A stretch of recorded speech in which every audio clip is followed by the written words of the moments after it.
Welcome to the Queen of Hearts podcast. And here's the queen herself, registered dietitian Heather Klug.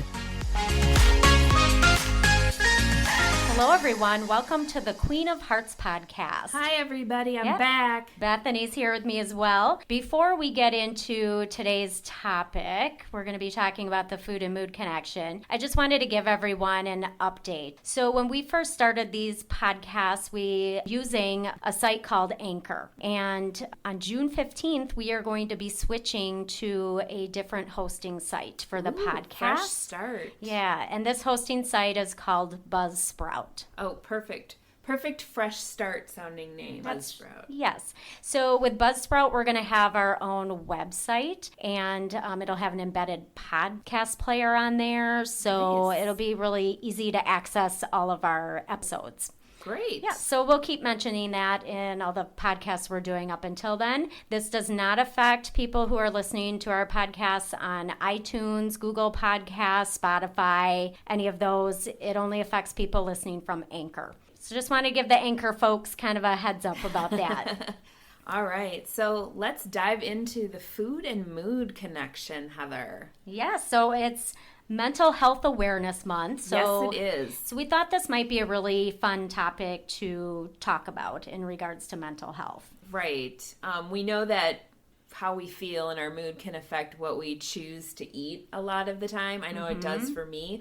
But what about the other way around? You know, can the food we decide to eat actually affect our mood and improve it or make it worse in any way? Absolutely. I mean, recent research shows that what we eat and how we feel are very closely intertwined.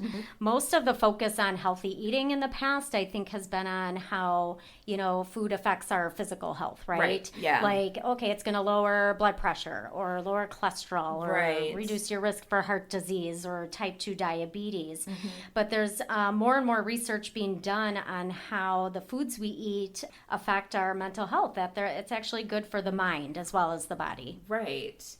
So I know we've talked a little bit about like Mediterranean diet for heart health, DASH diet for heart health, but it looks like there's been some research on, it's kind of almost like a combined Mediterranean DASH diet that has showed lower rates of dementia and Alzheimer's. But what about, like, those are actually some physical changes that are happening in your brain that it prevents. What about something like depression? Yeah, so same thing. When people have followed a Mediterranean type of eating plan, they actually have a 35% reduced risk for depression. Wow. Which is pretty big. Yeah. Going back to the MIND diet you just mentioned, and for those of you who haven't heard of it, it's an acronym. It's kind of a long name, but it stands for Mediterranean dash intervention for neurodegenerative delay. That's a mouthful. Yeah, so it's a combination of these two eating plans that are really high in a lot of plant-based foods and really low in animal foods. And when people even just followed it moderately, so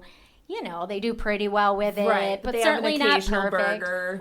Right. They actually had a 35% reduced risk for things like dementia and Alzheimer's, so that's pretty cool. But when they followed it like strictly or really rigorously, that jumped up to a 53% reduced risk. Okay. Yeah. And that is really impressive. That's like big time numbers. So do the researchers know how, you know, these diets helped to reduce mental health disorders or, you know, these problems? How does that help? So far we know at least two ways in which healthy eating is effective. One of them involves a part of your brain called the hippocampus. The hippocampus is associated with learning and memory, but also mood regulation. Okay. So here's where anxiety and depression and kind of, you know, stress management come into play. And the hippocampus is one of two parts of the brain where adult neurogenesis happens. So that means where new brain cells are formed. Okay. And healthy eating helps with neurogenesis. It actually encourages it along because it increases this protein called BDNF. Okay, it's a long name for that too. Brain-derived neurotrophic factor. And BDNF is like Miracle Grow for your brain. So for all the gardeners out there. Yes, for all the gardeners, they can maybe relate to this, right? So what BDNF does is it, helps form new brain cells. It's going to repair any brain cells that are starting to go faulty, right? It's going to protect existing brain cells that are in there as well. And they've also found that it acts as like this natural antidepressant. Which is really interesting, yeah.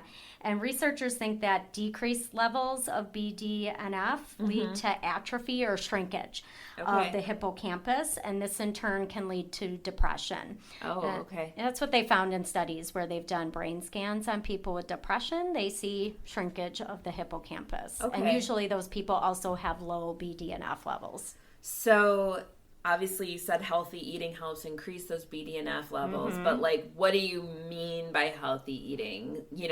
Mediterranean dash is a lot of plant-based. That mean all plant-based, like bye-bye chicken, bye-bye, Now you can do that if you want, right? But not everybody has to become vegan to get the benefits of this.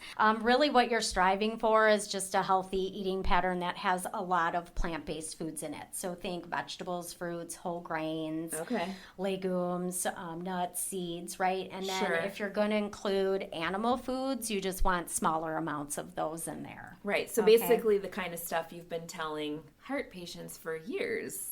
Yeah. So again, it's pretty similar to the Mediterranean eating plan, right? All the vegetables and the fruits and so on. And, if you're going to eat protein, stick to chicken, turkey, fish, especially the fatty cold water fish like salmon, tuna, herring, sardines, things along those lines. So avoid the high sugars, starchy foods, white flour. Exactly. In fact, the opposite has been found to be true for something, at least with BDNF levels. So the healthy eating plan increases BDNF. BDNF goes down when people follow what's called the SAD diet. That stands for Standard American Diet. So did a bunch of dietitians get together and just make that called the SAD diet just to discourage people from eating? I don't know where that came from. It's possible. Pretty sneaky on their part. Yeah, so watch the added sugars, the white starchy foods that don't have fiber in them. This is why you want to limit, the deep fried greasy foods, watch red meat and, all that kind of stuff. Okay, so the first way that healthy eating affects our mental health is by helping to increase those BDNF levels and preventing your hippocampus from shrinking and all that. But what's the second way it helps? Okay, the second way is through something I love talking about. Is this the gut? Does this have to do with the gut? It does. Heather loves talking about the gut. I do. It's a fascinating part of the body, believe it or not. She's a microbiome fan. Yeah, I know it's gross to some people, but it's a fascinating part of our body. But the second way is through what's called the gut-brain axis. Okay, so this involves your microbiome, so the collection of bacteria basically that's kind of down in your large intestine, and this area communicates with your brain through a bidirectional highway system. Okay. So the gut talks to the brain also through its own nervous system, so that's kind of neat too. It has a couple different ways of connecting to the brain. So really what this comes down to is that what happens in the gut does not stay in the gut. Much like Vegas, right? The opposite of Vegas. Oh, that's right. You're right. It's been so long. Yes. But the point is, your gut and your brain are constantly talking to each other. Okay, so how do they do that? Well, they do this through microbes that are talking to each other, and then those signals, get sent up to your brain.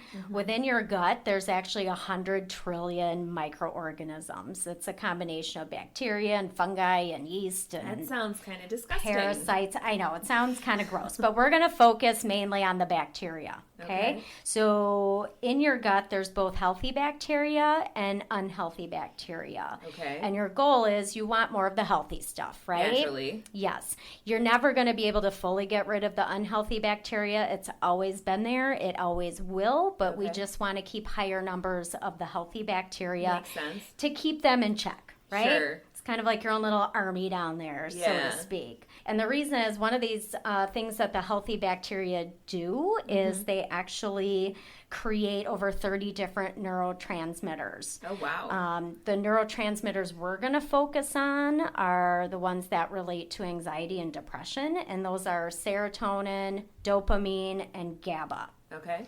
In fact, 90% of serotonin is produced in the gut, and Wow. so is 50% of dopamine. Wow, Yeah. okay. Yeah. That's a lot.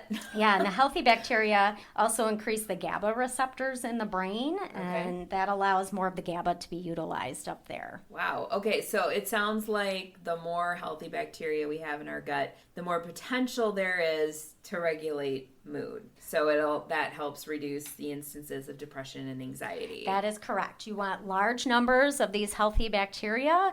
Something I haven't mentioned yet, though, too, that's really important. You also want diversity within those healthy bacteria as well. Okay, so how do I get diverse bacteria? Because in my brain, this seems like it might be kind of some sort of disgusting, like, thing that I'm going to have to do or eat or whatever that's going to give me a more diverse microbiome. So how do we go about creating diversity? Well, we're all born with a certain microbiome, but studies show that what we eat can change the types of bacteria and therefore change the microbiome that are in our gut. Okay. Now, it's mostly about the fiber, Bethany. Of course. Yes. It's all about the fiber, Yes. baby. Well, really, because fiber is food for the healthy bacteria. So you eat something that contains fiber.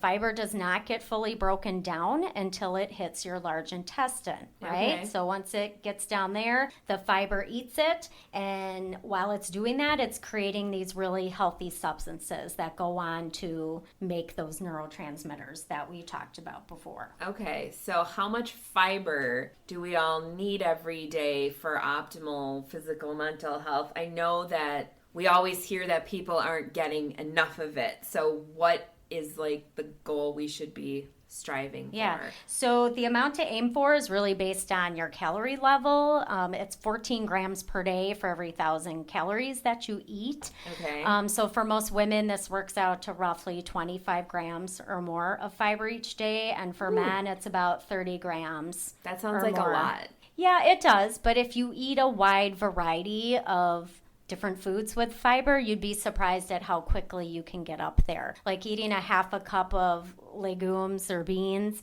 you're going to get about 8 grams. Okay. For every slice of whole grain toast, you're going to get like 2 grams, right, Okay. per slice. If you eat oatmeal, I want to say it's like at least 5 grams. Wow, Fiber okay. that's in there, right? You eat an apple later on that day, you're going to get another 3. I mean, it kind of adds up. So Okay. if at each meal you're eating foods that have fiber in them, you'd be surprised at how quickly that can add up, and you'd be getting enough. And we did talk about this when we weren't recording, but if you haven't been eating a lot of fiber and you want to eat more, you want to go about doing that slowly. Oh, yes. I could share some bad experiences I've had with eating way too much fiber I in think my we've teens. all had that accidental experience. Do not eat a cup of fiber 1 on your walk to school. That's not good. I had an experience like that with grape nuts myself, so I totally get it. So aside from fiber, what about other foods that are beneficial to the gut? Yeah. So the foods with fiber are a prebiotic. So the other foods that are helpful for your gut are probiotics, Okay. which I'm sure most people have heard of. Yogurt. Yes. That's all I think of.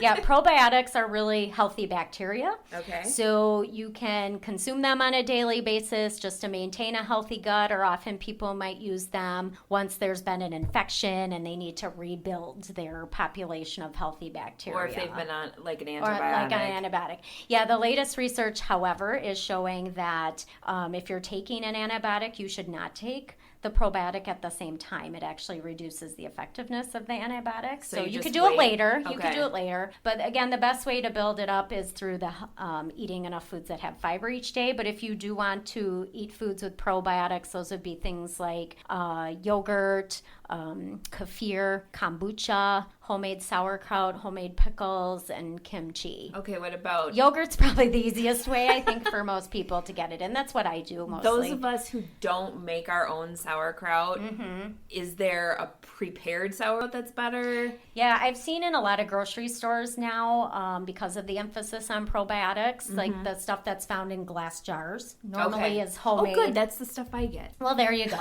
Yeah, if you buy canned sauerkraut, it's been processed, and that kills off all the healthy bacteria. They don't like heat. Okay, good to know. Yeah. All right, so you've mentioned all of the yogurt and the kefir, and you've mentioned whole grains.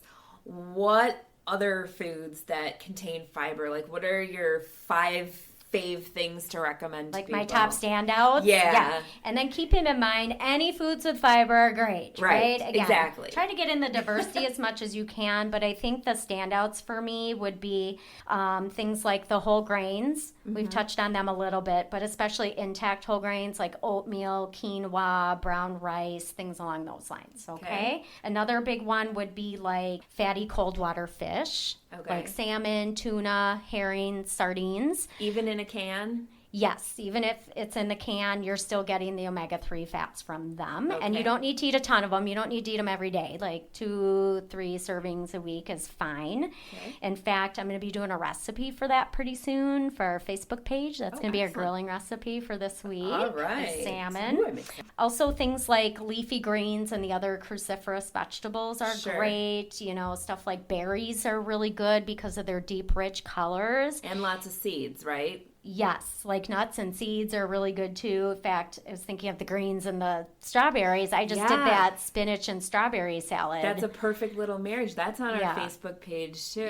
Yep. Another one I can think of is bananas. Really? Yeah, bananas actually help in increasing serotonin in your brain. Well, that's good because bananas are one of those things I think you just tend to think of as I've had a sick stomach and I need to have something very gentle. I'm going to have a banana. Yeah, but they're great to, I mean, they're portable. They come in their own package. They're so easy. They're available all year round. And they're not expensive. Which is great. And then the last one I think I'll just mention are eggs. Oh. This might be a surprise to some people. And it's mainly because eggs contain choline. Okay. And choline helps create a neurotransmitter called acetylcholine that helps regulate mood.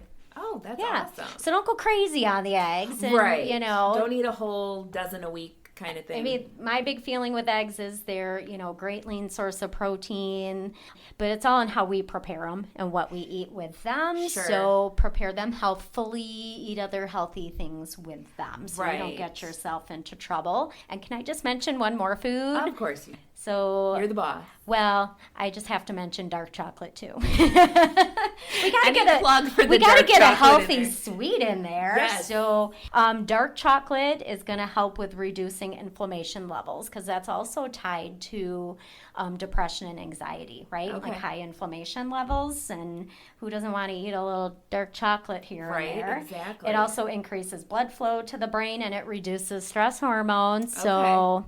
What better? So we talked a lot, before we go, we talked a lot about preventing depression, preventing anxiety through what you eat. What about somebody who is in the thick of a depression where they just don't have the gumption and the motivation at this point to really, you know, cook themselves even a decent lunch, let alone something that's really healthy? What would be kind of a simple way to just get some of these foods into their body? Yeah. Well, there's some recent research that's showing that eating just one serving of fruits or vegetables each day, and like an extra serving of it, actually affects mental health and kind of life satisfaction. So I would tell people like that, think simple. Yeah. Grabbing that banana and just eating a banana might help a little bit, right? Yeah. Or can you put a slice of whole grain bread in the toaster and spread peanut butter on it? Yeah. I mean, and that's a simple. comfort food. It's simple. It's easy. It tastes good, right? You could Exactly. even add the banana slices on there if you want. Take it up a notch. I mean, you could make a bowl of oatmeal in the microwave and top it with a little bit of nuts or whatever fruit you have on hand. So I would say just think really simple like that. Very basic. Don't think you have to be this gourmet chef or anything to eat healthy. All right. That's always a good thing to think of. It doesn't take too much. Mm-hmm. Yeah. Excellent. I learned a lot today, Heather. Did you? Yeah. So I think it's kind of a fun topic. Definitely. So I hope all our listeners out there could take something from this that they could, incorporate into their own lives. And hopefully you all are staying mentally healthy and sane during all of the craziness that we're dealing with in the world right now. That's right. Well, thanks for listening in today, everyone. And as we always say, be the ruler of your own heart. Bye-bye. Bye.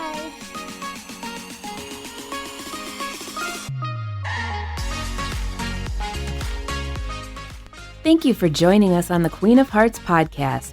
Our podcast is recorded here at the Karen Yance Women's Cardiac Awareness Center inside Aurora St. Luke's Medical Center in Milwaukee, Wisconsin. For more heart-healthy tips, info, recipes, and more, visit our website at www.karenyancecenter.org. Like us on Facebook at Karen Yance Center and follow us on Pinterest. If you like what you hear, subscribe to our show and be sure to tell your friends. Until next time, ladies, be ruler of your own heart.